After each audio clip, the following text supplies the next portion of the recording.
This is the Gen Y Leaders Podcast.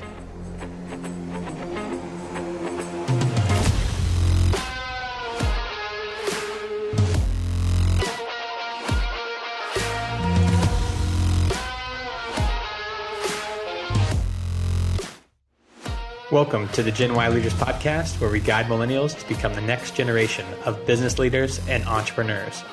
I'm your host, Eric Huey, and multiple times a month, we bring you interviews from high-performing millennials who are challenging perceptions and changing expectations of our generation. Our mission is to help you overcome fear, take action, and go confidently in the direction of your dreams. It's time to start preparing now, mainly because 10,000 baby boomers are retiring every day, which will create a vacuum of career opportunities that you've been waiting for. Will you be ready?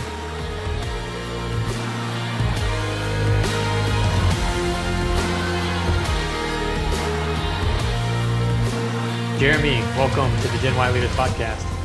Thank you so much for having me. Pleasure to be here. Yeah, appreciate you taking the time. If you could just start off and tell our listeners, our viewers, who you are and what you do. Sure. My name is Jeremy Parker. I'm the co-founder and CEO of swag.com. We're the best place for companies to buy and distribute quality promotional products that people will actually want to keep. We started the business in early 2016, and every year we've grown over 100% year over year. Last year, we did a little bit over 50 million, and this year we should be breaking 30 million in sales. That's amazing. We work with about 7,000 customers from Facebook and Google and Amazon and TikTok and Netflix to really small startups. So the main focus is just giving our buyers the best experience, not only find what they're looking for, design it, buy it, and distribute it and ship it all over the world. For sure. So even during COVID, you had a pretty outstanding year, down a little bit, but still good. Yeah, so COVID was an interesting year for us. So the previous year in 2019, we did about 7 million. So beginning of 2020, we were anticipating doing 14 million. Sales were really strong January and February. March hits, sales fall off a cliff, and it stayed that way for a good period of time. You know, there's no trade shows, right. Which is a big part of our business. Office managers are not buying swag for the office because no one's in the office. Yeah. Right. There's just a lot of the core business just went away and frankly hasn't come back yet. Yeah. But our distribution platform really took off, allowing people to distribute swag and send swag to their remote employees, their best customers, their leads, really allowed us to not only survive, but thrive last year. So last year we ended up, growing over 100%. We did over 15 million in sales. So we did even more than we expected to do when the year started.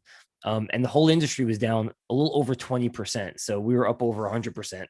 And it's really the distribution platform is a real thing. It really differentiated us. Yeah, definitely. That's what I'm curious about that. Can you elaborate on that? So like, is there one prong of your business that's kind of the trade show, in-person events, and then one business kind of more e-commerce driven almost? Yes, our whole business is really e-commerce driven, but we built over the last 2 years. About in 2017, we started to see a shift in the work from home culture. So we wanted to create a system starting, it wasn't a reactionary thing based on the pandemic. It was really 2 years ago, we were starting to think about it. Yeah. And the idea was this: what if you could allow people to buy 1,000 t-shirts or 1,000 notebooks through the e-commerce site? And during the checkout process, they should be able to be given two choices. Do I want to send those 1,000 t-shirts to my office? The traditional model, just send in bulk. Or with a click of a button, can we hold those 1,000 t-shirts in our fulfillment center for warehousing distribution? So think of it as like an online swag closet. And now when you have 1,000 t-shirts in this online swag closet, if you will, they could then upload a CSV file of their 1,000 different ship-to addresses, sending to their best customers, to their leads, to their employees, to humanizing virtual events. Whoever they want to reward, they're now able with a click of a button to distribute it.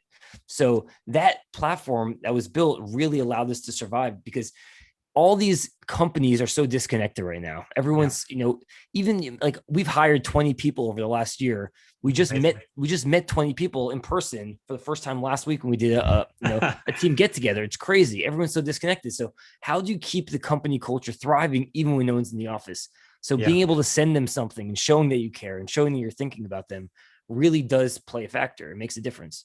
Yeah, for sure. I imagine that's definitely a unique value proposition for you all as far as holding that inventory and not having all these businesses, corporations just have this huge swag closet or, full room or conference room just of crap sitting there. Yep.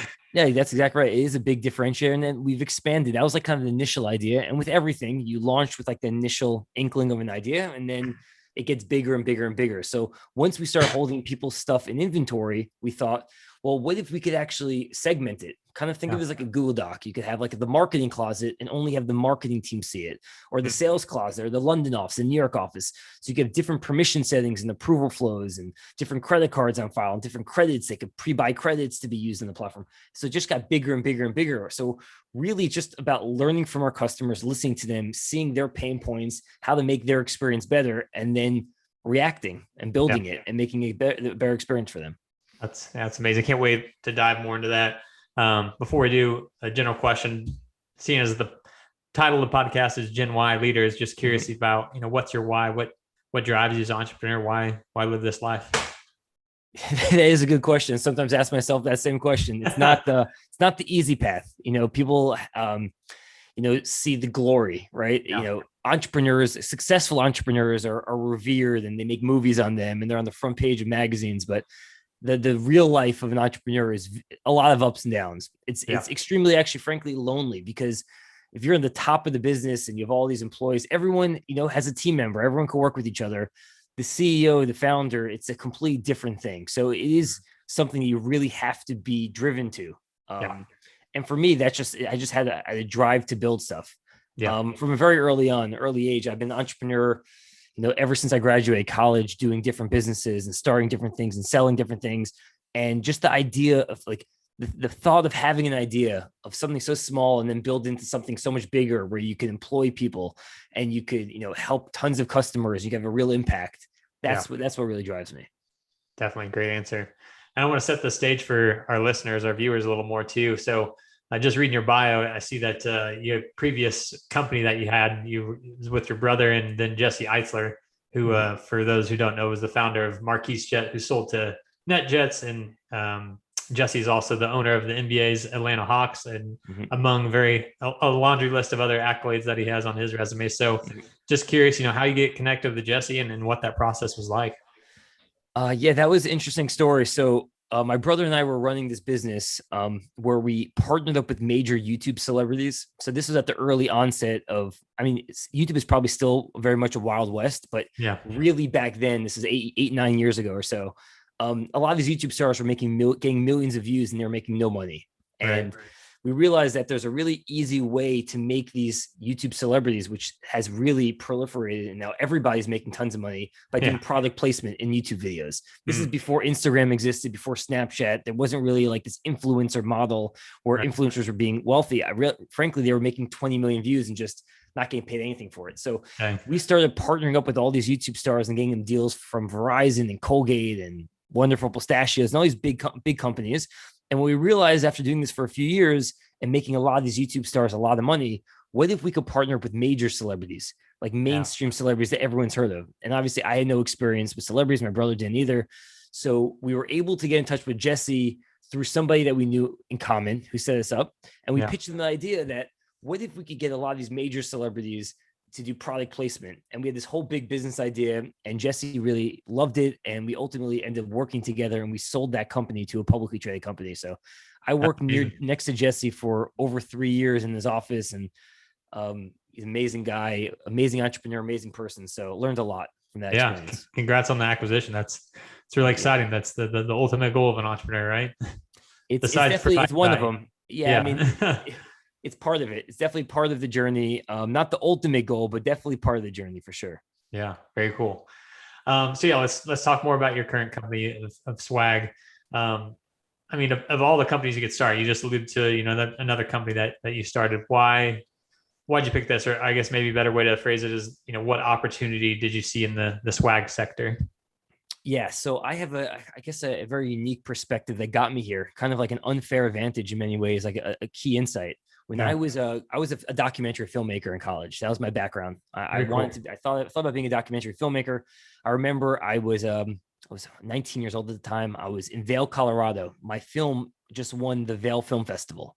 So beautiful. One of the best, amazing, beautiful. And we was at this like celebrity, quote unquote, celebrity brunch. And, half the room was these celebrities that everyone's heard of, and half the room were these struggling artists. And I did like an internal gut check, like, do I love this? And am I very good at it? And both answers were no. Honestly, I didn't think I was that good. Even though I won the festival, I didn't think I was that good. And I didn't frankly love it. And I think you really have to love what you're doing if you want to really go far and push the boundaries, because things will be challenging. And for you to overcome those obstacles, you need to really love it or love an aspect of it, love the challenge. So definitely. I started a t-shirt company right after college. I was in college then. I started a t-shirt company to learn the ins and the outs of the business world. And this t-shirt company was this high-end t-shirt company called Tees and Tats, really high-end t-shirt about tattoo apparel. And I launched this t-shirt probably at the worst time you could launch a t-shirt company, especially a high-end t-shirt company. It was 2007 when the recession hit. So I don't know if all your millennial listeners remember the recession, but it was like pretty much when everyone came out of college, there was no jobs. So we were selling to all these high-end stores, and all these stores went bankrupt. And I came up with this market-related pricing model where we tied the price of our t-shirts to the price of the Dow Jones. So for every 100 points of Dow drop, they would give them a little discount on their t-shirt price. It was a gimmicky idea, right? But it ended up actually working, and it ended up getting picked up by Mark Cuban's blog, and then by Ad Age, and all these different media sources started running with this idea of this market relating pricing model. Ultimately, it got me in front of the CEO of a really large promotional product company. Now, I never heard of promotional products. I didn't know anything about it. I was 22 years old at this point, but I became friendly with the CEO of a really large promotional product company. And we became friends to a point where he basically said, Jeremy, I want to fund any idea that you have under our umbrella.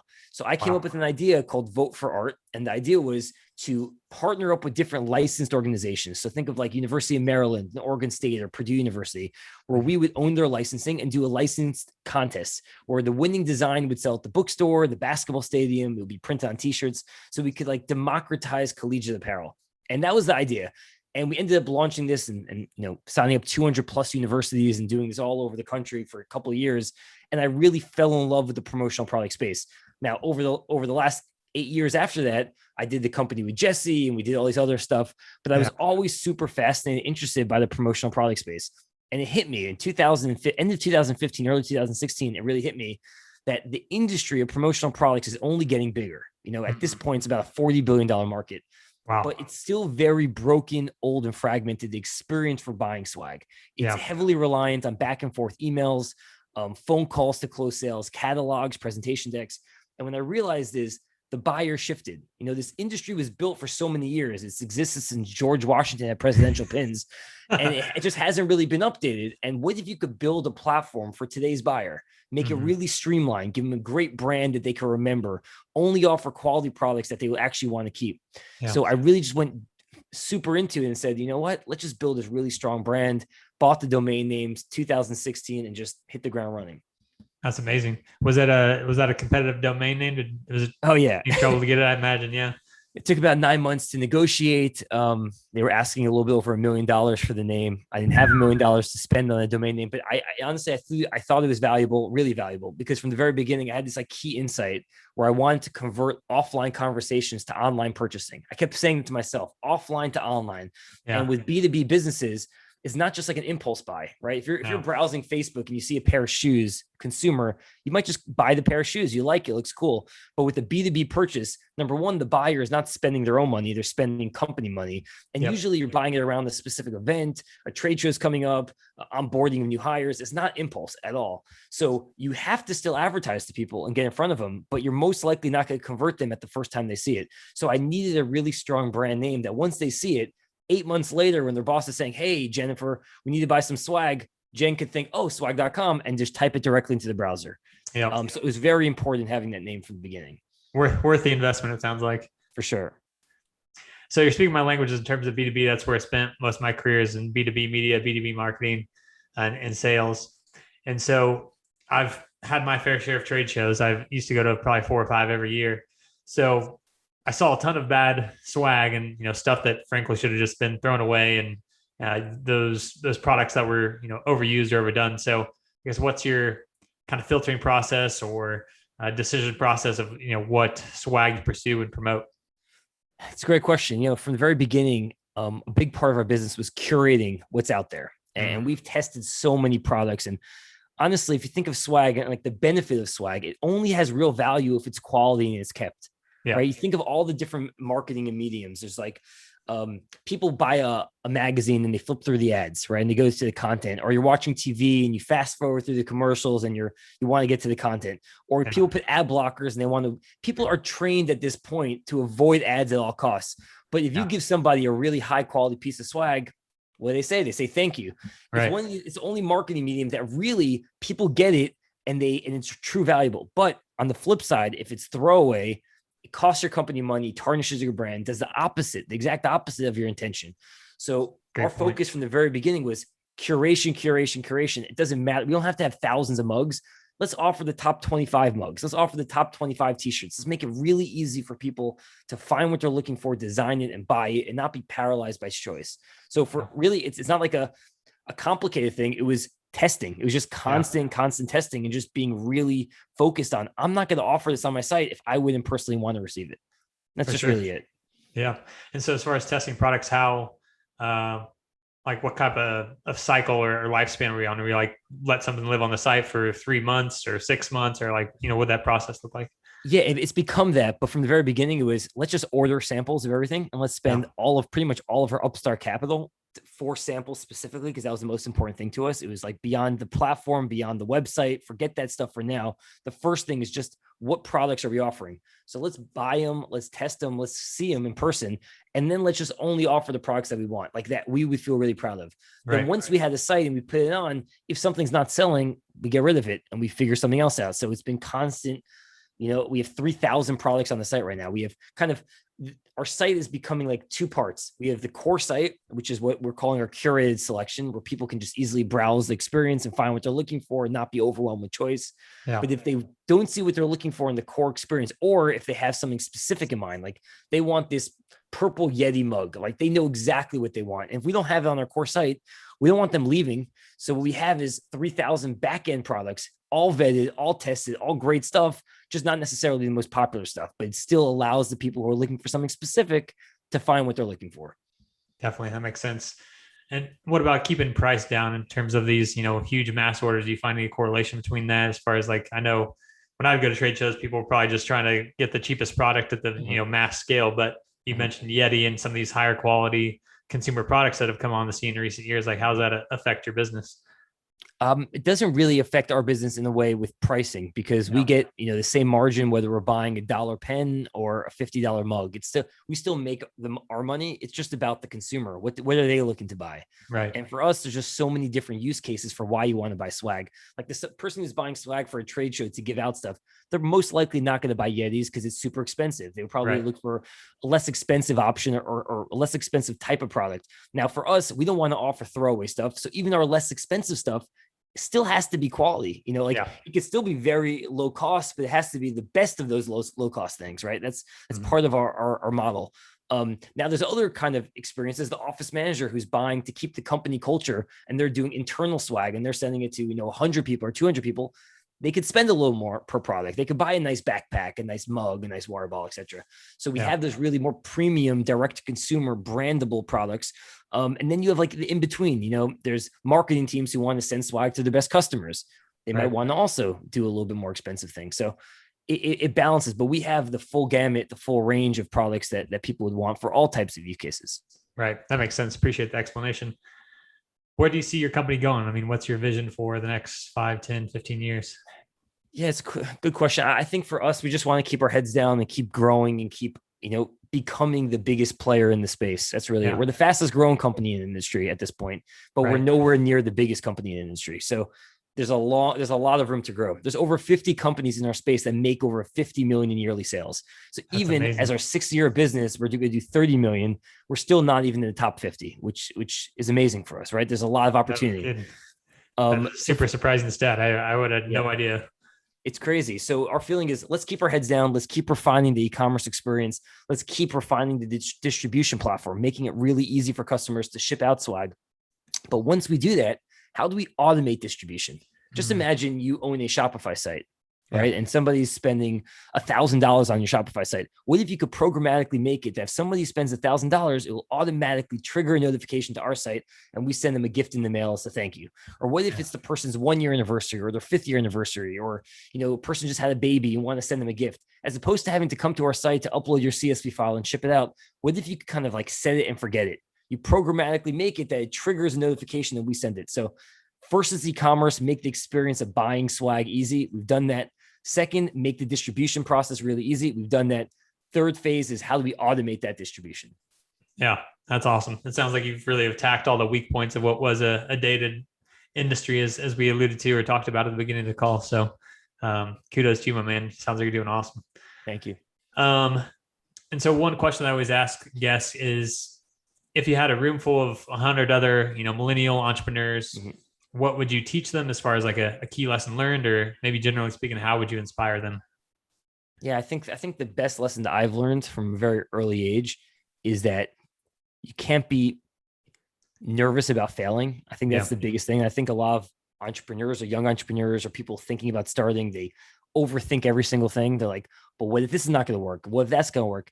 And I would tell them that, of course, it's not going to work. It never works, right? Be okay with it not working, because you're going to launch something and you're going to learn from it. As long as you're adaptable and you're open to learning and you have an open mindset and you're okay with the initial kind of uncomfortableness of being quote unquote failing, you're going to ultimately figure it out. Right.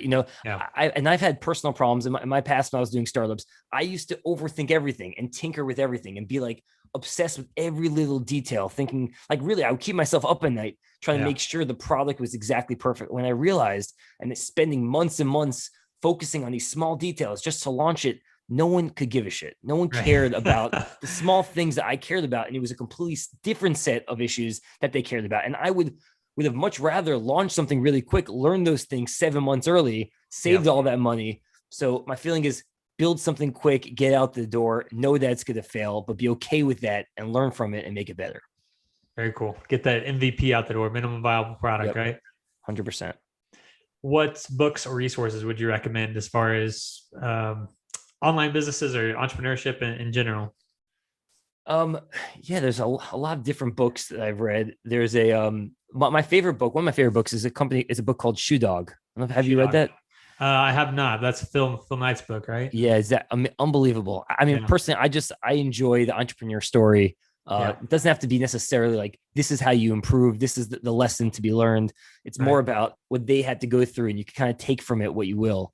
So for me, there's a lot of, obviously we're not, it's laughable, not even close to Nike, but there is, I think, in every entrepreneur story, whether you're a small business, whether you're a business that's doing 100 million or multiple billions, there's a lot of the similar kind of things they're going to go through.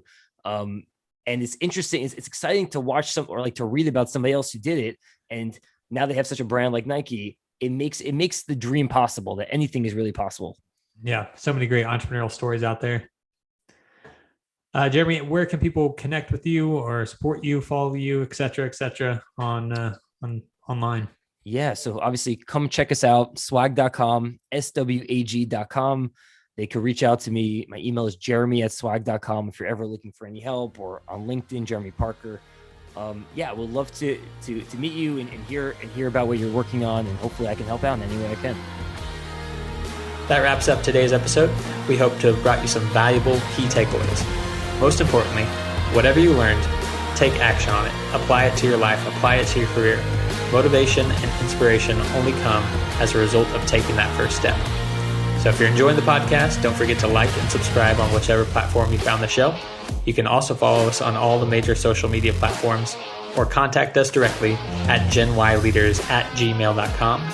That's GENWHY leaders@gmail.com. Until next time, I'm Eric Huey, and thanks for listening to the Gen Y Leaders Podcast.